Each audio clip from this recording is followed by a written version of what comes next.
even when you're doing like risk planning and stuff like that, you put, 15, 20 of the biggest potential risks for your business, whether it's in our industry, like there's a lot of regulation. So like regulatory risk is very high, and, compliance risk and all these things. And then like something else will happen, like you'll be planning for everything and then there'll be like a global pandemic. And then, so that wasn't on the list, I did not think about that.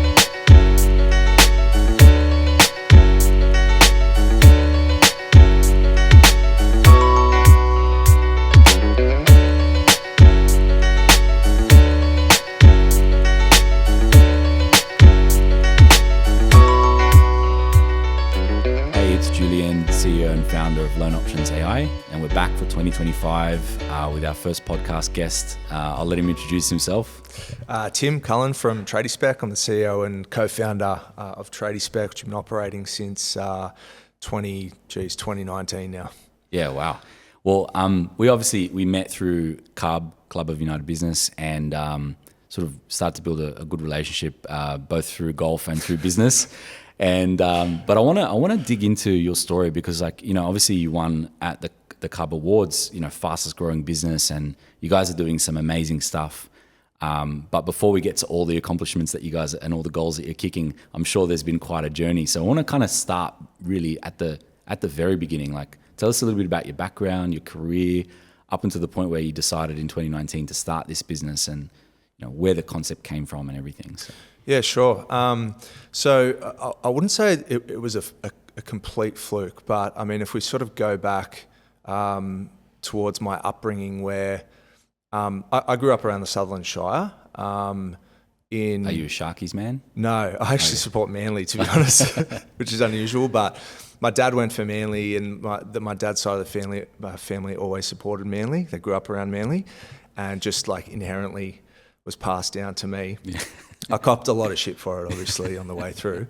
But I grew up, in a suburb, to get a bit deeper, upper middle class suburb. I didn't have a really challenging upbringing, to be honest. My parents worked incredibly hard throughout their lives. They had challenging upbringings, and they worked incredibly hard, were successful in their own rights, in corporate, building corporate careers, and provided for me and my brothers a really good upbringing. So I hadn't, as I was growing up through my adolescent years, didn't really have, any sort of like real major adversity that I dealt with, which I found to be, it's obviously fantastic, but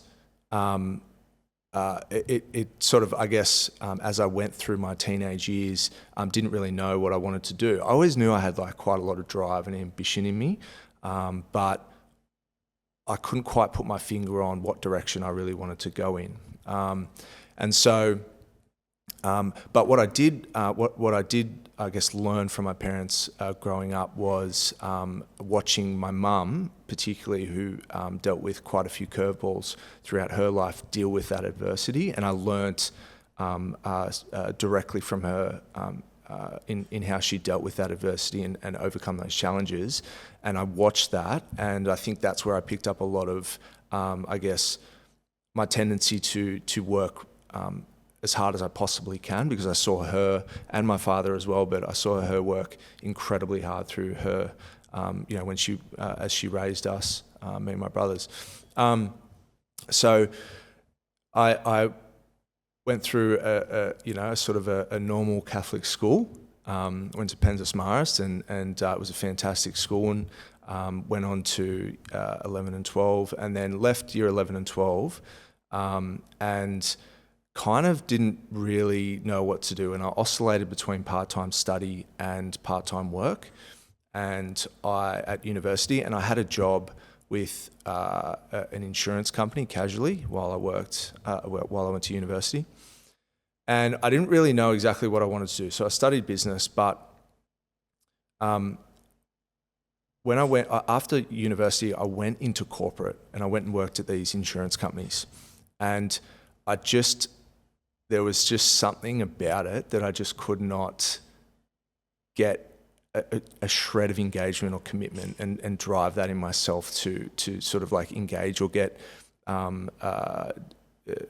want to commit to like building my career through this channel, I guess, so to speak. But I was hungry to learn. I really wanted to learn from the people that I could see were doing well within the company, but I just couldn't get the time of day from them to understand. I wanted to learn about business. I wanted to learn about capital flows and branding, and I wanted to learn about team management, culture building, and the way money works within a business, and just the overall mechanics of how a business operates. And I worked in those, I jumped around jobs in corporate across a couple of larger companies like Suncorp and QBE and things like that, in different sort of departments. And I was there for about, in those jobs for about 5 years, up until the age of about 23. Mind you, through sort of like my teen years, I played a lot of sport, and then all of that dropped off a cliff when I turned 18, where I basically sort of like turned away from playing sport, I guess, more competitively to, I guess... What were you playing? I was playing soccer mainly. Oh, yeah. And I guess, got sort of drawn into the social side and lost, I guess, a little bit of that commitment towards sport. I still played, I just didn't play at a competitive level. So anyway, cycling through those jobs, I just was not engaging. I couldn't find a passion for it, and I just constantly felt like there was something more. I had more to give. There's got to be a better way to go through life, rather that doesn't involve just working at these companies and sort of like, I guess, being another number, as they say. So after 5 years working in those companies, I was completely disengaged. I wasn't engaging with my managers. I wasn't getting any opportunities within those companies. And my girlfriend at the time was working in a cafe. And the CEO of a startup used to come in and order coffee off her. And they developed quite a good relationship, and they would talk all the time. And one day she came home and she said, "This Damien wants to meet with you." And I said, "Okay, that's I've got no reason not to meet with him." So I went and met with him for a coffee, and he said, "We're looking for someone who works in insurance to come and work with my startup." And the startup was called Right to Drive at the time. Ah, okay, yeah. And at the time, they were probably about a year and a half into their journey. And I said, "Yep." And within a week, I was working there. And I remember going in on the first day, and I went into this office, and mind you, it'd come from like large corporates, so beautiful offices, stunning amenities, but flat, culturally flat, particularly at the time that I was working there. I'll just talk about this memory that I have. I got invited to go into the Westpac offices in Homebush because they're one of our lenders. This is quite a few years ago, and I'm the opposite. I've actually never worked in a corporate. I've only ever worked in startups and small businesses. And so I'd always just imagined the offices like just normal offices. And I went into the Westpac office in Homebush, and it was multi-level, but there was the floor that I went in on to meet some of the credit analysts, and it was literally football fields. And that's not an exaggeration. I'm talking multiple football fields, this floor. And this is all before COVID, so people were literally stacked on top of each other. Yeah. And it was like an ant farm. And I just remember going, I'm so glad I don't work in corporate. They were all cubicles, stacked on top of each other. And look, I guess if you've got a business that big, you kind of need to structure it. I mean, you need to put the people somewhere, right? For sure. And there's probably no more efficient way to have, you want the least amount of space to have the most amount of people. So I get it, but I just remember thinking this must be like an absolute nightmare. How would you build a culture in this place? Like, you like, and I think the reality is like, that you're right. It'd be incredibly difficult to drive culture through those places because of the vast volumes of different personalities and people involved. Yeah. Plus, their procedures and the way they've built the business they've been going for generations of people, right? Some of these companies, I mean, QBE, I think was 100 years old when I joined. So, I'd come from these corporate cultures that were flat and boring, and there was just no character in the offices. Anyway, I go on my first day. I start with this with Right to Drive, and mind you, the offices where they were is where I started Tradespec. So the same office, literally next door. So it's a bit of a it's a bit of a coincidence there. Anyway, I go to the office and it's chaos. Like, there is shit everywhere. There's stacks of files all on the desk. There's people on phones. There's people laughing, cracking jokes. There's people running around. There was stuff happening. It was 50 degrees in the office. They had no air conditioning. It was like a shed, basically.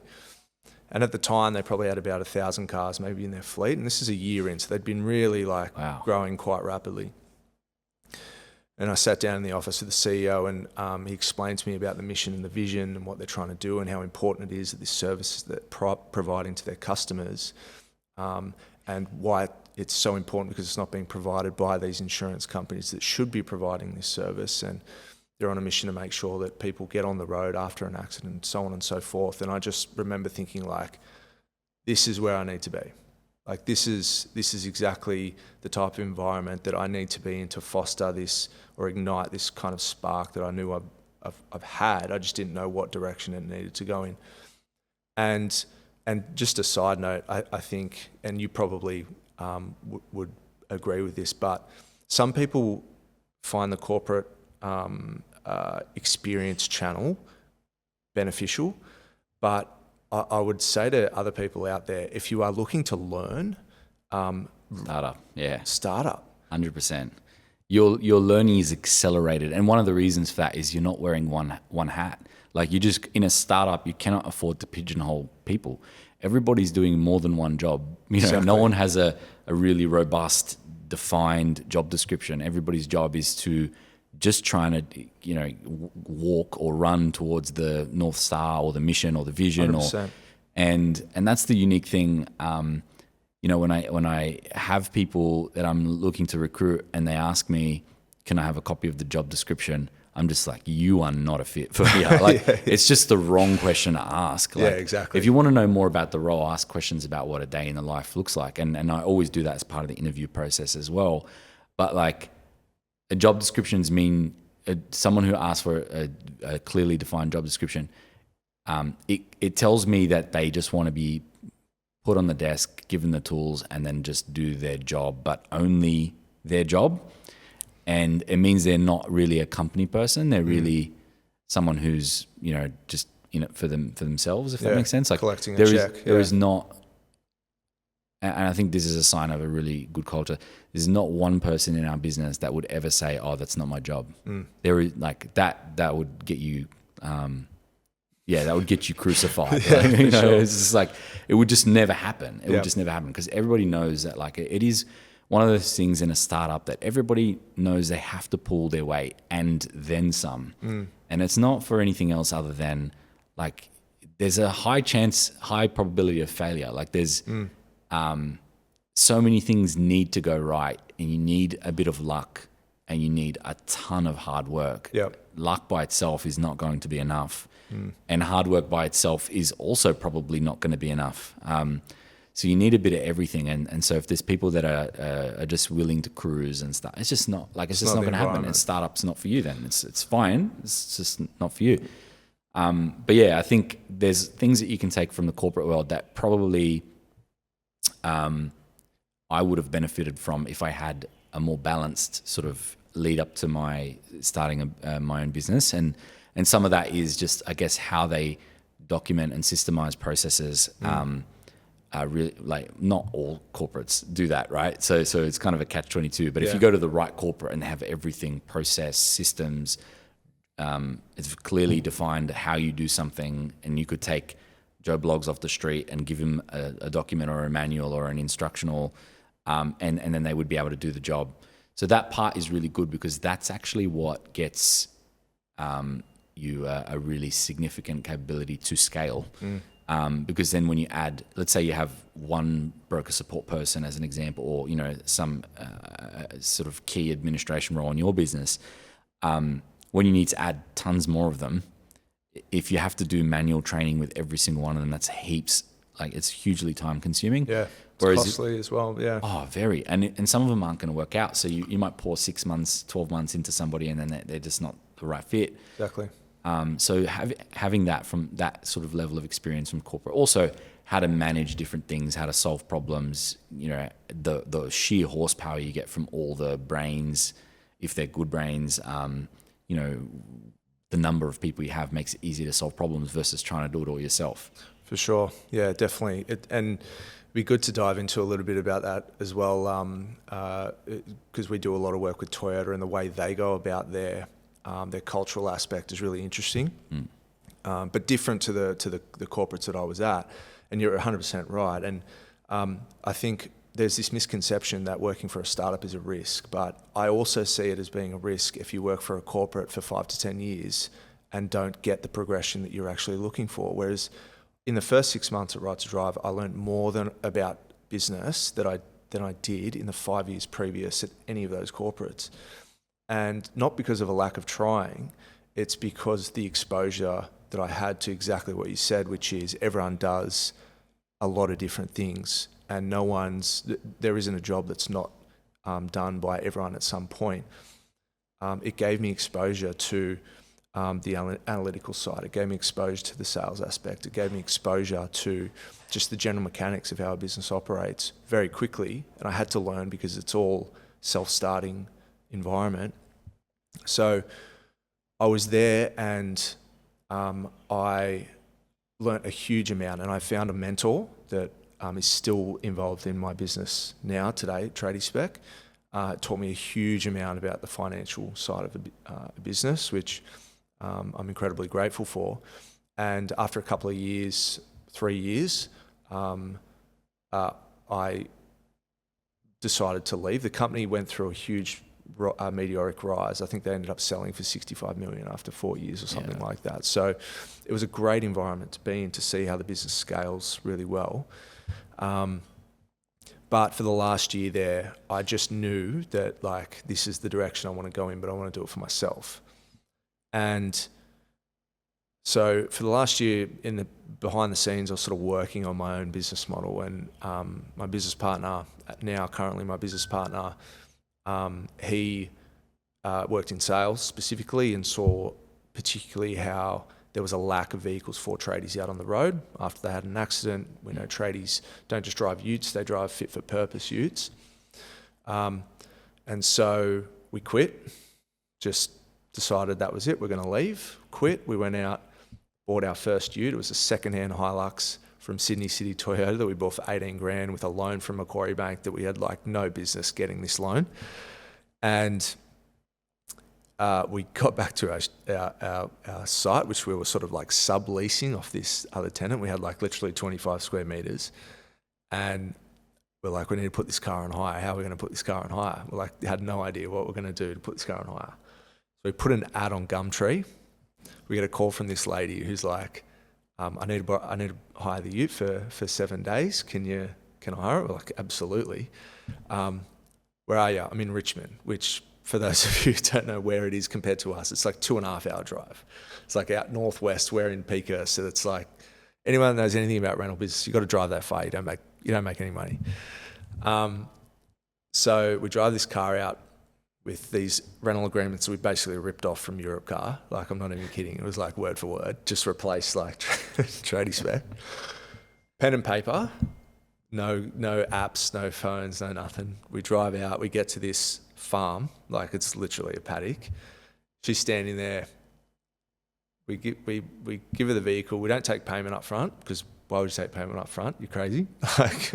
Anyway, we give her the vehicle. She signs the documents. I get back in my business partner's sky blue Hyundai Getz that was his father-in-law's at the time. We drive back in this car. We get back to the shed, and we just literally sit around because there's nothing else to do. Like, we had nothing else on our plate. We didn't really know what we needed to be doing to build the next step. We had one car. It was on hire. It's 100% utilization, like box ticked, right? So we get a call from the lady 3 days later, not 7, 3 days. I'm done with the car. Can you come and get it? Yeah, no problem. We'll jump in the car, drive out to pick up this car. We're getting my business partner's sky blue Hyundai Getz. Get out there, the ute's like completely trashed. All the stickers have been ripped off. The tray had like hardened concrete through it. If you get hardened concrete through a tray, like it's an absolute nightmare. There's a big scratch down the driver's side door. There was no fuel, it was dirty, it had been smoked in, and she didn't pay us. And so I get in this car, I get in this ute, and I drive back, and I'm just like, the fuck have I done? Like, what have we done here? Why did we do this? I get back to the shed, and sort of the rest is history. We just kind of from there figured out like, okay, get payment up front. Don't drive the car too far away to get it on hire.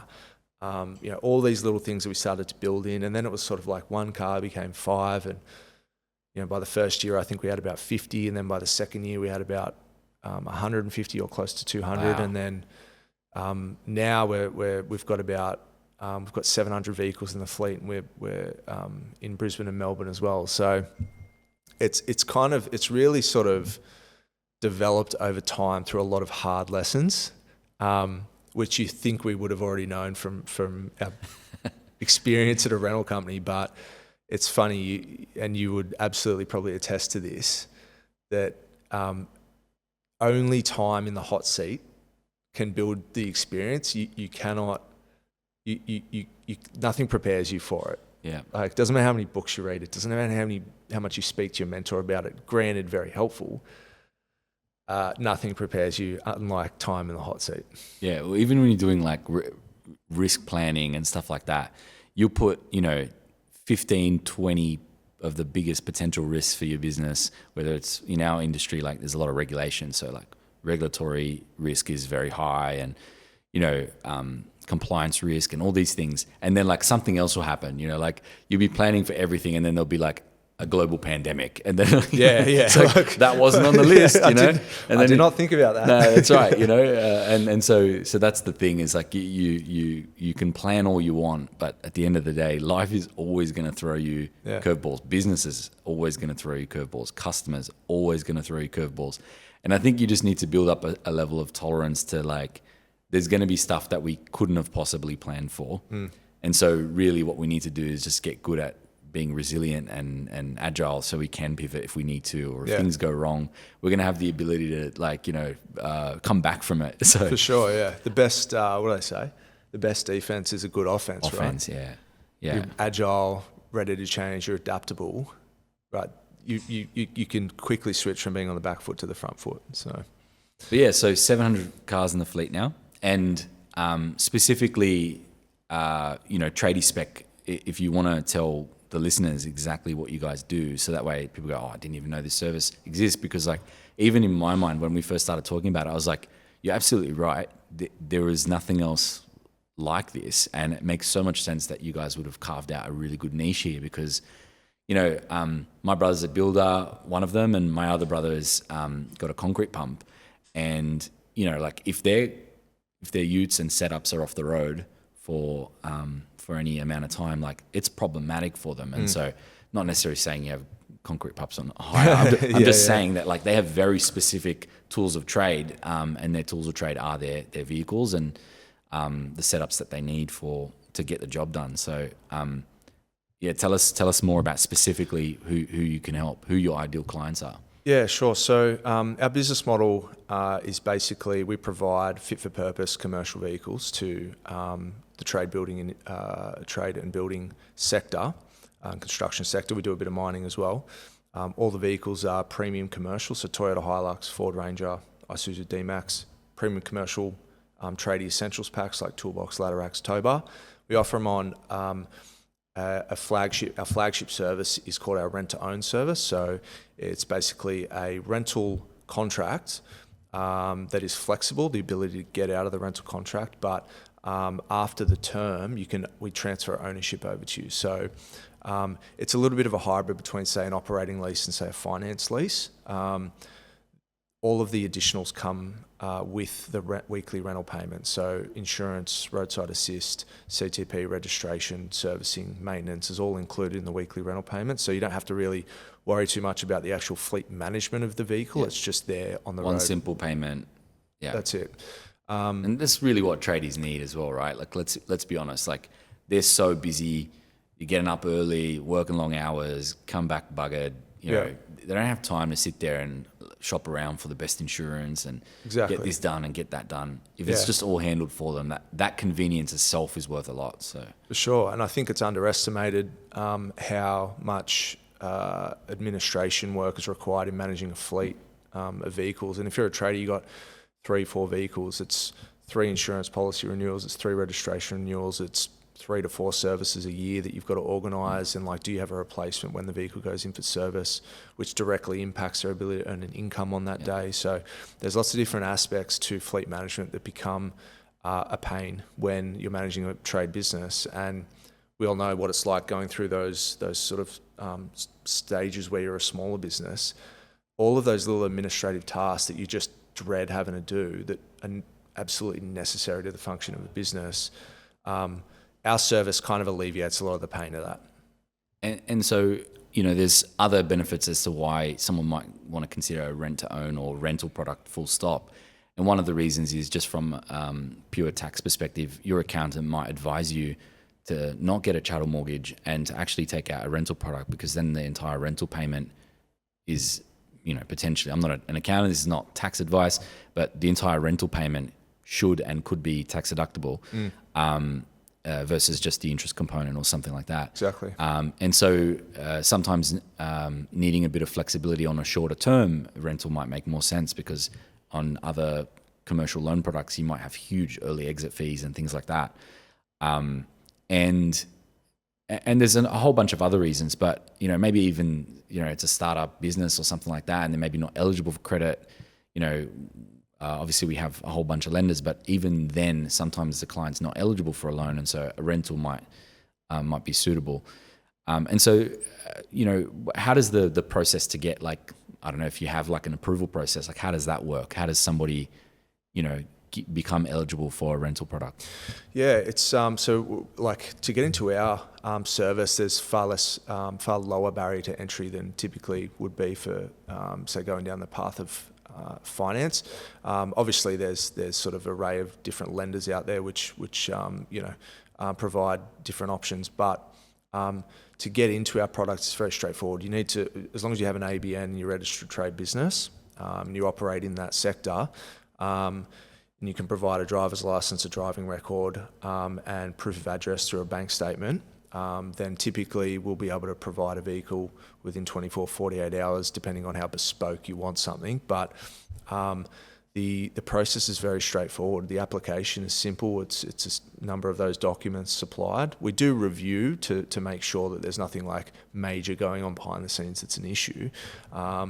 But the speed at which you can get into a vehicle and the barriers to entry are far lower. So we're not scrutinising a lot of the documents that some lenders may scrutinise. And I think one of the strengths of the product as well is the ability to get out of it when you need to. So yeah, as you've mentioned, there may be big exit fees. The particulars of a contract may be difficult to interpret if you're a trade business, whereas ours are relatively straightforward. There's a couple of key components of the agreement which are important to get across, but we highlight that to the customer at the time of handover as to like, right, here's how it all works. And on the way through, when we're explaining how the product works, we discuss all of the particulars and the mechanics of the product itself with the customer, so they're aware of how it all works. And one of the other benefits to the rent-to-own service is that if you are involved in an accident or you need another vehicle for whatever reason for a shorter term, we can provide what's called a flexi rent vehicle to you so that you can get on the road in the same type of car for a shorter period of time. Yeah, yep. And the rates are essentially the same. There's very little difference between the short-term rate now and our rent-to-own rate. So if you are in that position where you might have a rent-to-own, or you've got a finance lease, or you've got a chattel mortgage and you need to get another vehicle, but you don't need it for a long term, if you go to Avis or Hertz or Thrifty, you might be paying $100, $120 a day for that for a period. There's very little options out there for that mid-term or short-term sort of lease, and that's what we also provide. as well. One of the other things that stands out, and it's probably less of an issue now, but at one point to buy a Ranger or something, you're going to wait 6 months. Yeah. You know what I mean? And so supply is another thing because you've got them ready, already kitted out, already like you come in, collect the keys kind of thing. And so supply, I think, is a big one for people that need to get on the road really quickly because they've got a job starting or they got something that they really need. I think that's a really key part. But I want to kind of talk about, I guess, the growing pains that because you said you went from one car in 5 years roughly to over 700. What are some of the biggest challenges that you've had as a co-founder, as a business owner? Through that period, what are some of the things that you would do differently? Obviously they're all lessons learned, and they say, you either win or you learn. But certainly there's some times where you go, okay, I wish I didn't do that. Tell us some of the. Look, I think we've learnt some. The best way to describe it is, as you say, like some really good lessons, but some really hard lessons. I think one of the things that I think has been really hard to swallow at times is the process of recruiting and finding the team that I want to work in the business. There's a couple of reasons for that. I think we spoke earlier a little bit about convincing people that a startup is the right place for them to work. COVID was particularly hard going through the recruitment process, as it was for so many businesses. But our business requires sort of like a range, not just our business, but varying skills across the business that people might specialize in, but also getting them to be able to comfortable in doing some of the other stuff that's required to be done. So it's sort of like a cultural element and a recruitment element to it that I've definitely learnt the hard way in finding the right people and putting them in the right seats. And in the early days, probably not fully developing our mission and our vision and our values, like our value chain and what that value chain is and why it's important. Like being really specific about that. And we've had to learn that a lot over time, and it's developed significantly from where it was. But at the early stages, I did find it hard to sort of communicate to people why it was important for them, why this was a potentially good role for them. And so, not that we've had high staff turnover, but in the early days, finding people who were comfortable doing a lot of different things was, I think, really hard, but a really good lesson in that it showed me who I did want to hire and who I didn't want to hire. I'm reading Ivan Cleary's book at the moment. Okay, yeah. It's a really fantastic book. So I'm a little bit. I'll have to read it. I highly recommend. I'm a little bit fascinated by the culture at the Panthers. Have been for probably the better part of sort of 5 years throughout this, the past success. But he says in the book, if you want to change your people, you have to change your people. And like, I guess what he means by that is like, if you don't define what the values are for your team and why they're important, and then back it up with the behaviors, like what are the specific behaviors that reflect those values and what are the specific behaviors that don't reflect those values. But then importantly, which I didn't do at the start, which I really wish I did straight away, but I guess maybe I was just too inexperienced, too scared, I don't know, is when someone broke that, like behaved in a way that was not aligned with our values, immediately pulling them up. Yeah. And immediately identifying that and saying, hey, like that's in conflict with our value chain and here's why. And either that changes and it never happens again, or we have a different discussion, really. Yeah. And that's hard for business owners to do. And I'm speaking from experience here, is like sometimes those people are your top performers as well. For sure. And so that you're dancing around like, almost walking on eggshells, but really they're the people that your top performers are not the ones that necessarily put the most runs on the board. Your top performers are the ones that are the are specifically the ones that actually live and breathe the values, because that's what's going to give you sustained success. The people putting all the runs on the board, but have a different attitude or a poor attitude, or maybe turn up late every day and sort of, we don't wear ties, we're a t-shirt company, but like tie half-mast, like they don't look like they even care about their appearance, and just little things like that. You're like, well, that's somebody who's going to give me short-term success, but at the cost of, building a great culture of high performance. Like we went to Bali, and we had some workshops there, and they were specifically around extreme ownership, like Jocko Willink's book. And great, I love that book. Yeah, great really book, good right? Yeah. And then we studied high performance cultures, and Melbourne Storm and Penrith Panthers were, a really close topic that we studied and went through in those workshops. And if you look at the sustained success that they have, they don't take shit from their players, and like they send them to job sites before they even in Melbourne Storm, before you can play for the team, you have to go and work trade labor or something of that thing, so you can appreciate how good you have it as a professional athlete, where all that's being asked for you is to turn up to training early or on time. Do the video footage review. You're not being asked to shovel and wheelbarrow sand and mud and bricks, in 40-degree heat outside. Yeah. It's a very different thing. Which is hugely humbling. Very. And sometimes people don't know how good it is. Like we have an issue in our business where like some of the people haven't worked in other businesses. Like we've trained them from scratch. So they actually don't know. They just think this is how every business like ours operates, and all the perks they get, and all the, the training they get, and, everything that they get. They just think that's how every business runs. And it's always nice when I hear people externally saying like, wow, you guys, like nobody else is doing this. And when I hear them say it in front of our team, I'm like, okay, good. So they know that they're being well looked after and things like that. Maybe they won't take it for granted. And it's not like a big problem. Like for the most part, everyone in our business now, we've spent a lot of time in the last 12, 18 months getting rid of the people that aren't really good fits. And I prioritize that like any business owner. And even, I was listening to a video where Elon Musk was talking about it. He's like, I think in the early days, I never prioritized how important the goodness of someone's heart is. Like it actually matters if you're a good person. Yeah.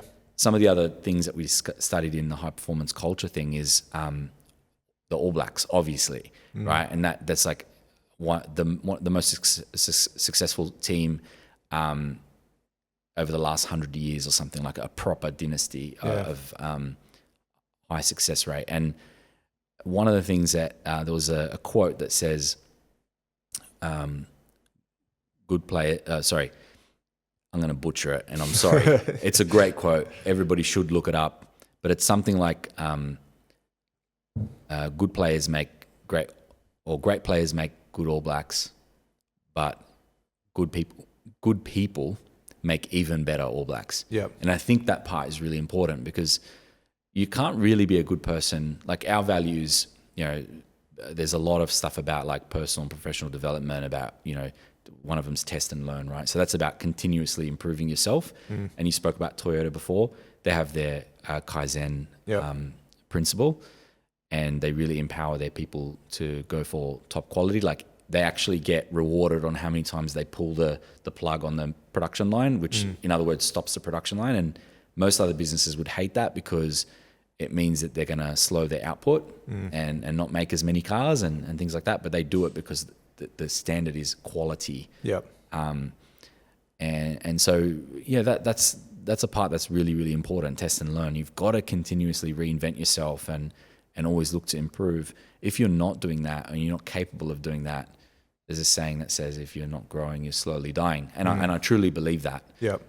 Because everything else around you is moving. Yeah. The earth's moving, the universe is expanding, like everything else around you, other businesses, your competitors, they're all growing, pushing hard. If you are just comfortable doing exactly what you've always done, it's going to create problems for you. If not right now, it's only going to be a matter of years before it is. And it's funny you say that, because I have a strong belief that like if things are lukewarm, like lukewarm is the worst place you can be Yeah. in a business, right? Because like if you think about a car, the fuel economy and efficiency of a vehicle that is running in operating slowly is worse than when a vehicle is operating fast, right? So, and that's directly related to the ability to build momentum and have momentum. And if things are lukewarm, it's the worst place you can be. And I try and relate this to specifically to say projects that are occurring within the business. If I get the sense or the feel that there's like a project that's going on that's like lukewarm, where people aren't really buying into it, there's no sort of like progress that's occurring, there's like a lack of strategy or direction that's going on, there's just no like sort of like underlying fire to or potential momentum this project. The longer the project stays in that lukewarm state, the worse it is, because it just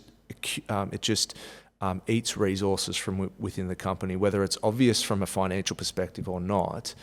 When things are lukewarm, I feel it's the worst place you can possibly be. So, we try and like, that's one thing I've definitely learnt over the last 5 years is like, don't just skull drag projects across the line if they're not working, because you're doing yourself a disservice by trying to move something along that probably needs to die anyway. Yeah. You know what I mean? And just to touch on the Toyota thing just quickly. So recently I was at Toyota and I went for a meeting there because we're constantly raising finance from financiers, and Toyota is one of our biggest financiers. And we buy lots of Toyota vehicles, obviously, so it makes a lot of sense. And we went to their offices just before Christmas, and I walked in, and they just moved to George Street. I can't remember the name of the building. And it's beautiful offices. I walk in, and there's the big boardroom, and along the boardroom, like, probably the size of this wall behind us, there was just like all of these tiered sort of like strategic documents, and with people's names above them, and then below that was like I guess smaller individual documents, and they were clearly relating to like departments and people's ownership and targets and value chains and things like that. And at the end of the meeting I was like, oh, are you guys going through your yearly planning? And Cameron, who's the national sales guy there, said, no, this is what we do monthly. And I was like, monthly? You do all of this monthly? I'm not even kidding. There was stuff everywhere. But when I looked at it, I was like, it's so organized at the same time. And he said, yeah, we do this monthly. We get all of the department heads in. We spend a couple of days looking through our goals for the year, our mission, our vision, all the way down to the individual level and what people are trying to achieve. And we work through this, which is interesting for an organisation so large that they are constantly looking at their driving force and the DNA that's built within the business, but on a monthly time scale. I found fascinating. For if you've got thousands of employees, how do you sort of like get everyone together to go through that? And it's something that I was talking to my business partner about, and I was like, we have a fraction of of a percent of the employees that they have, and we don't do this kind of thing frequently enough. And I just found that fascinating that, Toyota is such a great example of like that inbuilt DNA is so important driving forward, and culturally it's 100% necessary to build and develop good culture within the business, because it gives, and Ivan Cleary said this as well actually in his book, like giving people meaningful responsibility is so important. Them understanding what their role and how important they are in this bigger picture is really critical, I think. Oh, 100%. And I mean, one of the ways that any outfit or organization or team is going to have sustained success is when they lose key people, or sort of people that you think are key people, and you're like, oh, there's no way. It's like Melbourne Storm, right? They lose Billy Slater, Cameron Smith, Cooper Cronk. They're like, everyone's like, they're done for. They'll never win again, and they'll never be competitive again, and they'll be in the bottom 8 and all this kind of stuff. And you just take one out, and then you put someone else in, and then the Cameron Munsters are born, and Jerome Hughes, and and like you got Fayalongo now, like you just get Pappenhausen, like you just get these guys that just come in and they can thrive in a system. And one of the reasons is like they very clearly know what their role is, and they're given that responsibility that you spoke about, Ivan Cleary. I see a lot of similarities between the success that they've had, and one of the things is it's built around the team being successful, not around individual players. Yep. A lot of the teams that have short periods of success, like you look at Parramatta in 2009, like, it was built around, Jared Hayne, and you look at other teams that have like similar things. You had like West Tigers in 2005, there's like Benji Marshall and Scott Prince, and like some of these guys are just like really leading the way and being dominant forces within the team, and game plans and things like that are built around those one players. Whereas the teams that have more sustained success are usually the ones, like Sydney Roosters is another good example. Like you look at their roster and you're like, geez, they're all good. But it doesn't necessarily mean that if you take any of those players out and put them in a poor functioning system or poor functioning team, that they're going to be anywhere near as good. And one of the reasons that teams like Melbourne, Panthers, Roosters, and these teams that have, really long sustained success is everybody shines in a system that works well, a team that's functioning well, like a well-oiled machine. Everybody looks like superstars, everybody. Yep. And that's a really key thing. But yeah, I think like you obviously spoke about hiring, and one of the things being one of the biggest challenges, one of the things that I learned pretty early on is like it's way more important to be able to attract people to apply for roles in your business. And I think social media is very good at that. One of the core functions of our Instagram per se, like we don't necessarily get a lot of business from our organic Instagram posts and things like that, and we pay to have social media and all these functions in our business, but social media has been one of the biggest drivers of recruitment for us. Yeah, right. What happens these days is people see your business and then they become curious about your business, and then they follow your business, and they just see they can see the culture from outside. And I know like videos and photos and stuff are just a snapshot, but they're following for long enough, they actually get a pretty clear picture, and they start to learn about different characters in your team. And sure. if you're actively being yourself on social media, and like, if you go onto some of our videos and stuff, you'll see the characters in the team. You'll see who the smart asses are. You'll see who the serious people are. You'll see who, the loud people are, who the quiet achievers are. Like you'll see that. You'll start to build a relationship with these people, and you've never even met them. And so social media, LinkedIn and Instagram, a little bit at TikTok as well, but mostly LinkedIn and Instagram are the places where we've managed to attract and build a talent pipeline. And we always advertise for a role when we want, just because we want to formally cast the net out. But oftentimes we've already got a talent pipeline for that role anyway, and we just want to expand the net and just make sure that we've got a good understanding of who's in the market for that type of role at the time. But we probably wouldn't even need to. Like there's been a number of times, like for a finance broker role in particular, we haven't had to advertise for a or we haven't had to recruit somebody from an advertised role in a very long time. And that's because we have so many people reaching out from either competitors or other businesses or other similar verticals saying, if a role comes up, I just want to indicate that I'm very interested and I would love to have a catch up. And we can't always hire everybody. Like we literally have more people wanting to work for us than we can afford to hire, and that's just the reality of it. It's a great problem to have. Good problem to have. Yeah. And before we even hire those people, even if we decide we need to hire, one of the first things we do is go over our company values. Like you cannot work for our business without our values sort of, for lack of a better term or phrase, being shoved down your throat. Because I want to test. I want to see how you respond to these things. I'm going to ask you questions, and if I ask you what happened in a previous role and you start blaming everyone else, I know that you're not going to, one of our values is own it, right? So it shows me that you don't have accountability. Whereas if you give me a response and says, look, to be fair, my relationship broke down with the manager and I take responsibility because, I probably should have been doing this, that, or I probably should have gone out of my way to, rather than dig my heels in, I should have gone out of my way to sort of extend the olive branch and try and You know what I mean? Yeah. That to me shows somebody who's got way better character than someone who's just like go through their work experience and they always got something to say about every role. Yeah, And then yeah. and then the thing they do is they talk about, I want to work in a place that has good culture. But like, What do you mean? yeah, like you're part of the problem. Yeah. You know? Yeah, exactly. And Yeah.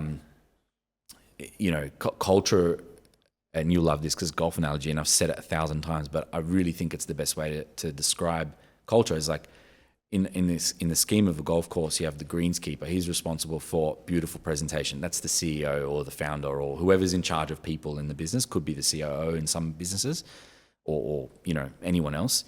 But that's their role. Beautiful presentation. You know, ready for the team or the players to come and, you know, and enjoy their day.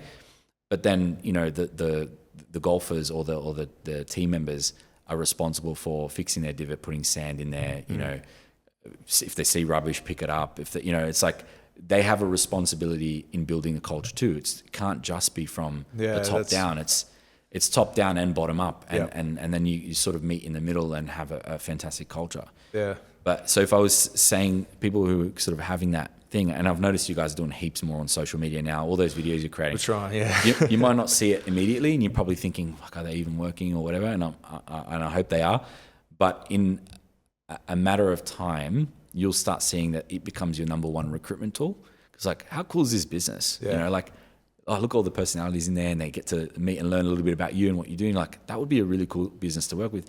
And I actually have a really good network of tradies that would love this service. And then so you're actually attracting people that can add value to your business. You know? It's interesting you say that, because so one of the things about your guys' social media that I really like is I think it like tells this fantastic story about the company. And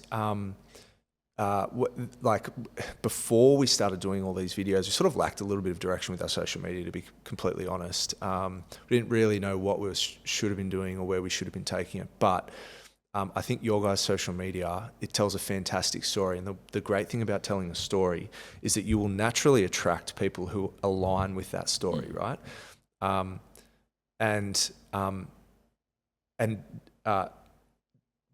What's the opposite to that? Detract. I don't know if that's the right word, but you will naturally push away people who don't align with that. So you probably get I mean, aside from the people who are just like, they come along and say, I just want to work for a company with good culture. You probably get people who see the personalities within the business and feel like they would naturally gravitate towards that type of environment, which is like fantastic. And I think the other, I guess, you know, sort of like downstream impact of that is like, you don't have to spend any money on recruitment, which is really, I find to be like cost inefficient from a spend perspective when I've got a lot to say about recruiters, man. and I feel sorry because I'm sure there's some good ones out there. Yeah. I'm sure there is. No offense to the recruiters. Yeah. I mean, in some cases, offense intended. Like it's just a broken model. Like their business model is broken. Their business model is designed to churn and burn, and just place any old candidate with a business.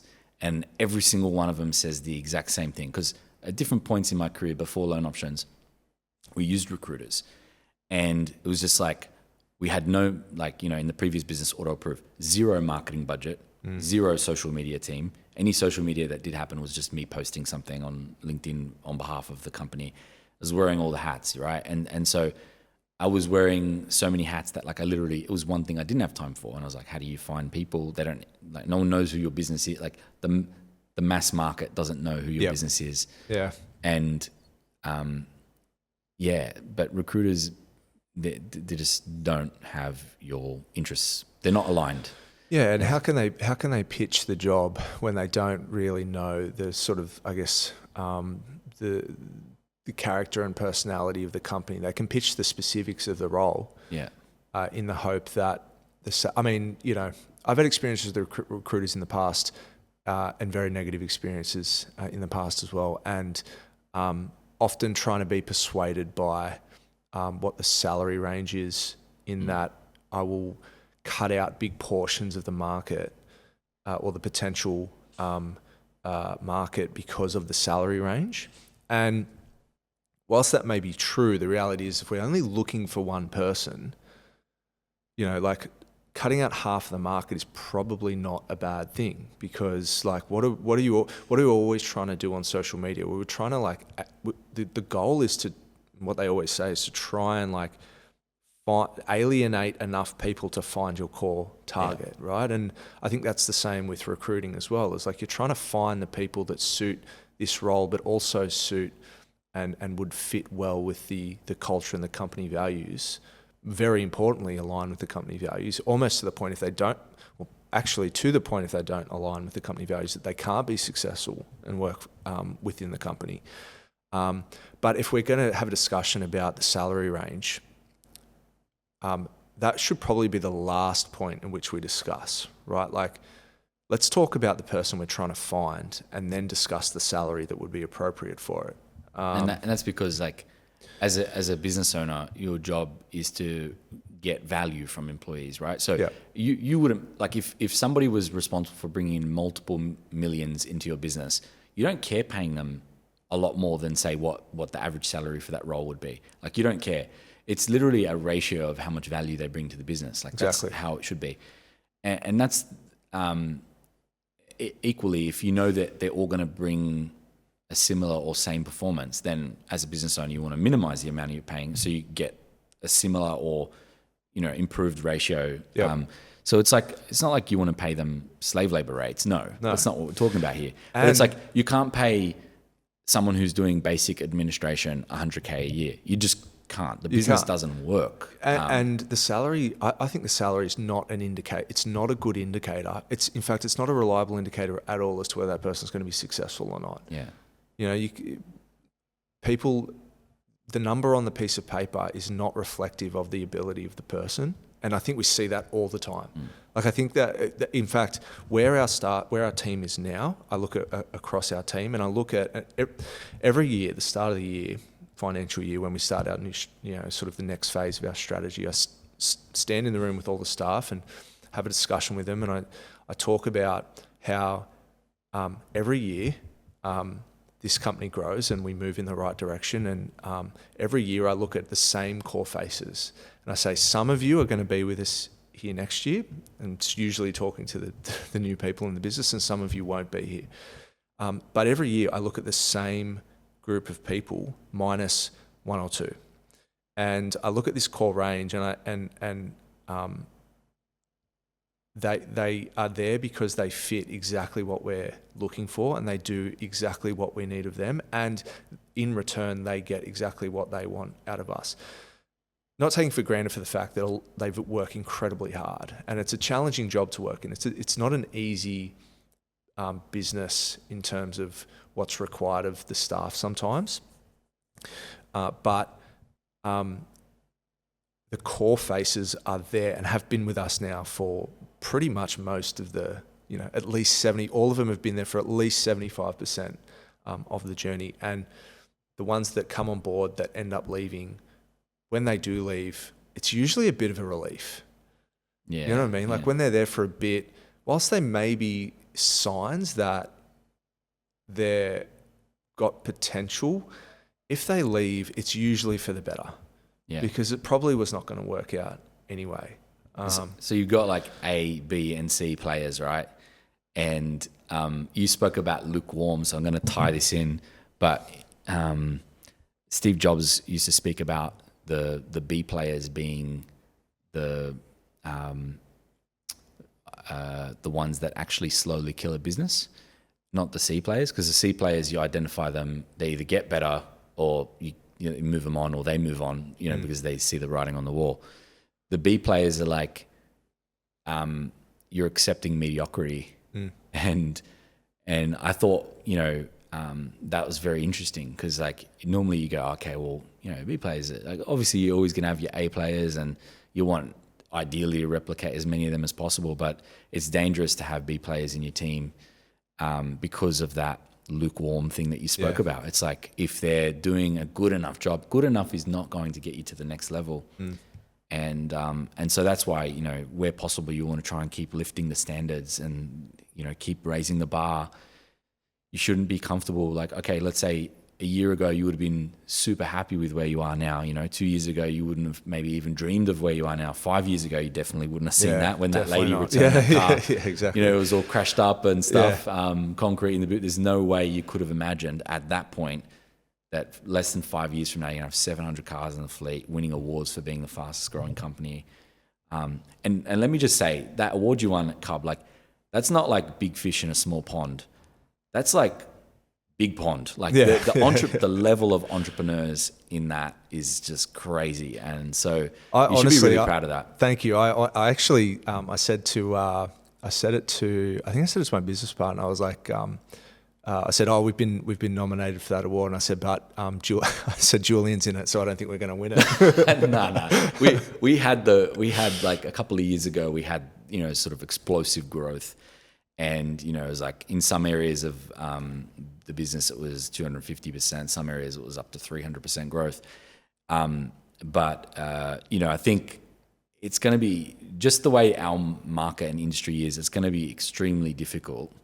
There aren't that many opportunities that could give us triple digit growth in a 12-month period of time, because of the age of the industry, like the maturity of the industry, or because of that, and because it's commoditized, right? So it's heavily saturated and commoditized. Like in our space, you've got we do cars, personal loans, business loans, equipment loans, and you've got like really big players in all those areas. So like in cars, you've obviously competing with the car dealerships, but then you're also competing with up to 20,000 brokers that are in the industry. Yep. And so you're also then competing with direct banks and lenders that they might already have a relationship with.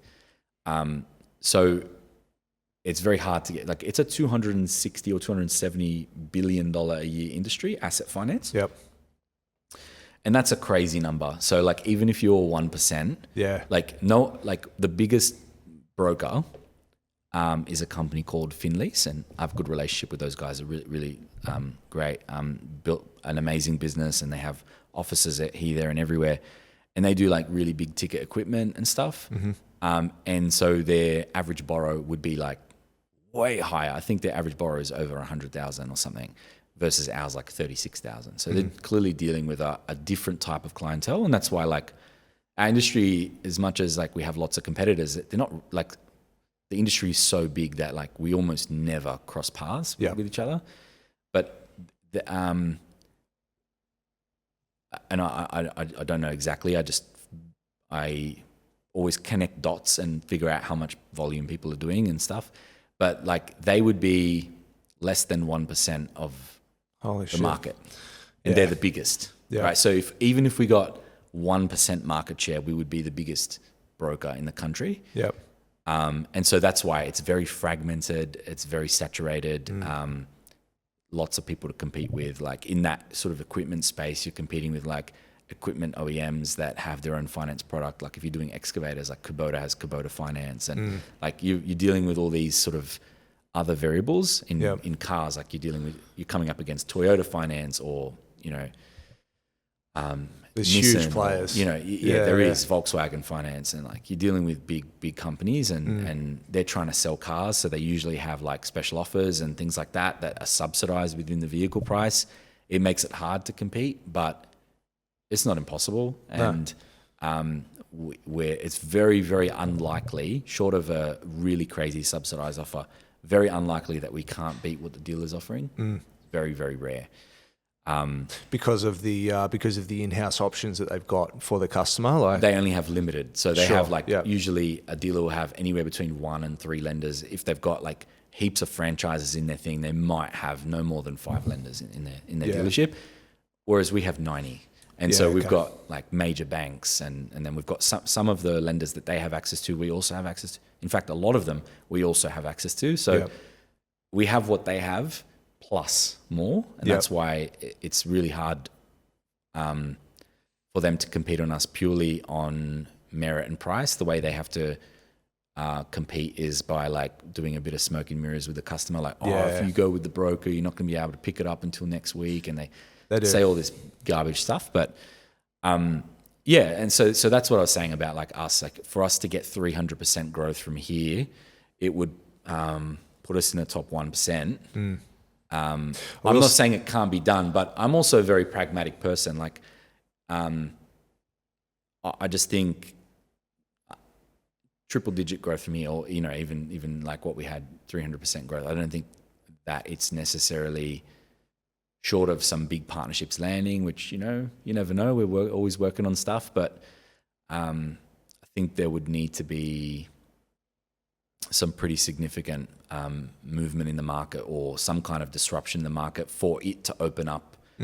One of the ways that we've talked about accelerating the growth more is by looking at acquisitions and mergers.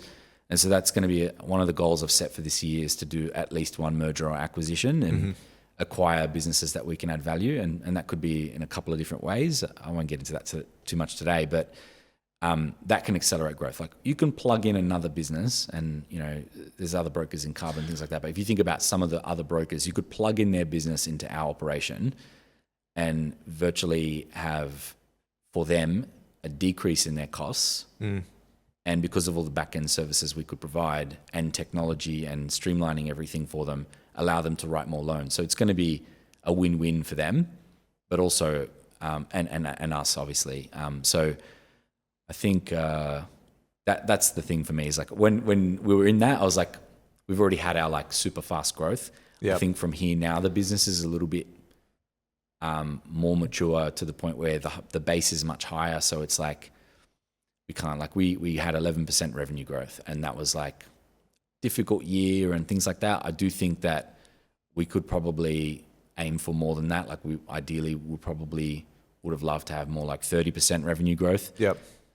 But we had some areas the market contracted, and it is what it is. Like, we won lots of partnerships last year, but we had a lot of lenders that were key lenders of ours pull out of the market completely, and that cost us about 600 loans versus the previous year. So the growth we did have a lot of it was offset by negative growth in some segments. So. Yeah, and the last 4 years has been, I honestly, I really take my hat. I have a huge amount of respect for business owners who have endured the last 4 to 5 years.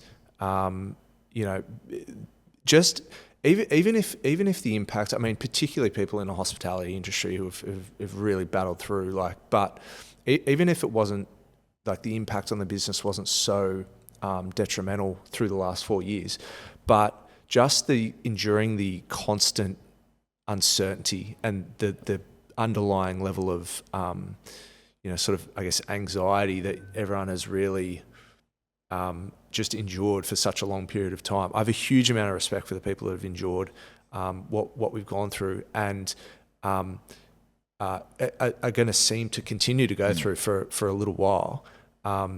And the reasons for that are obviously, like, going down a completely another path, and I have not nice things to say. You mean like government incompetence? You can say it. Government incompetence is exactly what I was going to say, and hugely frustrating about it. But I guess trying to focus on things in my purview. But the amount of respect I have for people who have powered through and still done well over the last 5 years is huge.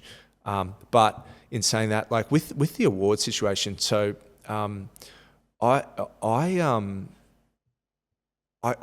do sometimes. I don't know how you feel about. I like winning awards. Like, don't get me wrong, I like winning awards, but I also feel a level of, like, I guess, kind of, I don't know the best way to describe it, but I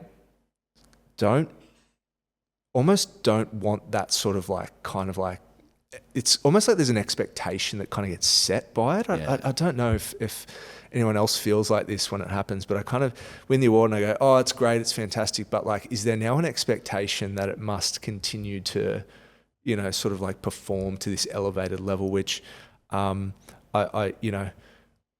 growth we've had has been fantastic.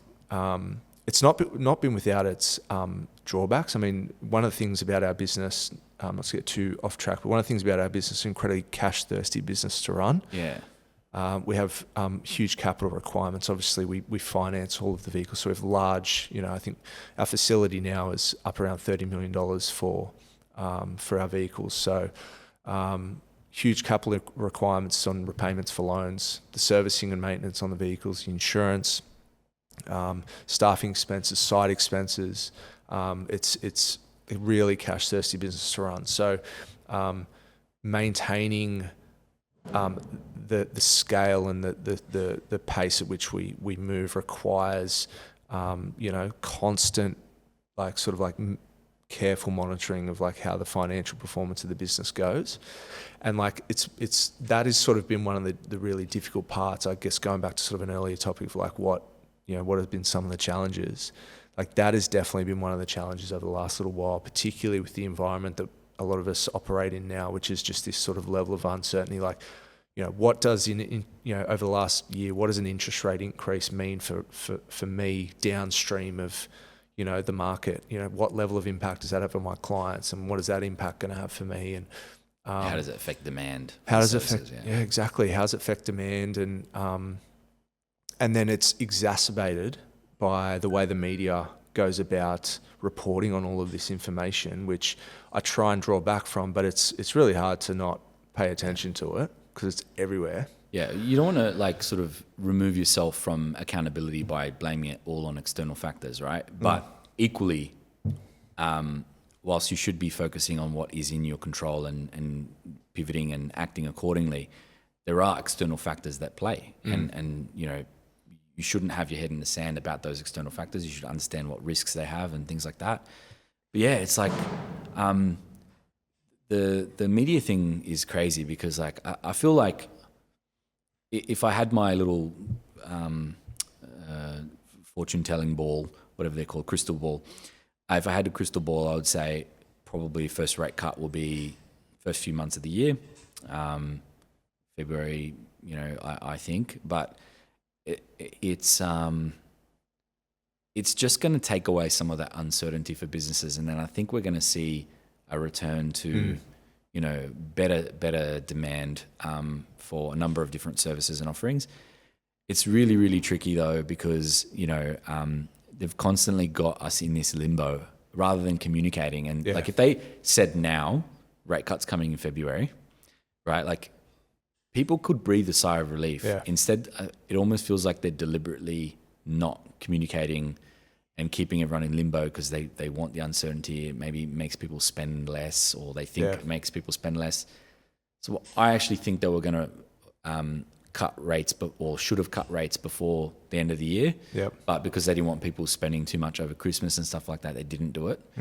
It's kind of evil to think about, right? It's it is. Yeah, we'll keep money in our pockets, the government's pocket, RBA's pocket, rather than the everyday people over that Christmas period. It's pretty sad. But yeah, it's the cash thirstiness of your business. I mean, I can't imagine it's so difficult to manage cash flow because even your suppliers and stuff, they're all feeling it as well, and they pay you slower. We see it.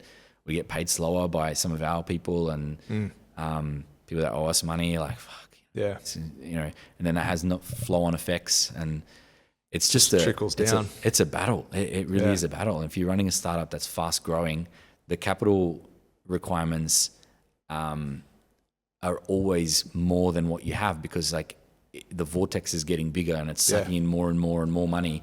But you're not actually seeing the growth is delayed gratification. You're not actually seeing it the day you bank the growth. That's right. You're not actually seeing the full benefit of it. It takes sometimes 6, 12, 18, 24 months to start seeing the upside. And so that's why we haven't raised capital in our business, but it's something we will contemplate this year because it's at a certain point it starts to slow your growth if you can't actively be pursuing aggressively all these different options and markets and things like that, because you just know it would be an irresponsible thing to do for capital wise. So man, I feel you. We have a tradition on here before we wrap up. If there's anything else you want to cover, feel free to.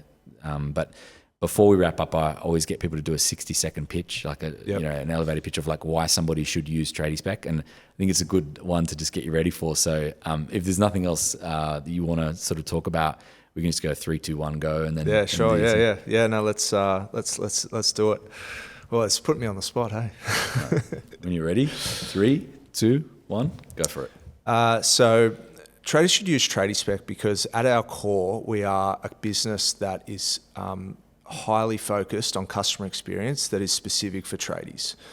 And I think other businesses out there that offer rentals or leases struggle to focus specifically on this market. So number one, tradies, when they come to us, are going to get tradie-focused customer experience. Number two, they're going to get premium commercial vehicles, right? They're not going to get shitty vans and utes that are going to have reliability problems. We provide reliable vehicles. So to some degree of certainty, we can guarantee you're going to have a reliable vehicle on the road that's going to have fantastic resale at the end of life as well. So you're going to get back on the way through. And number three, we know how to manage a fleet.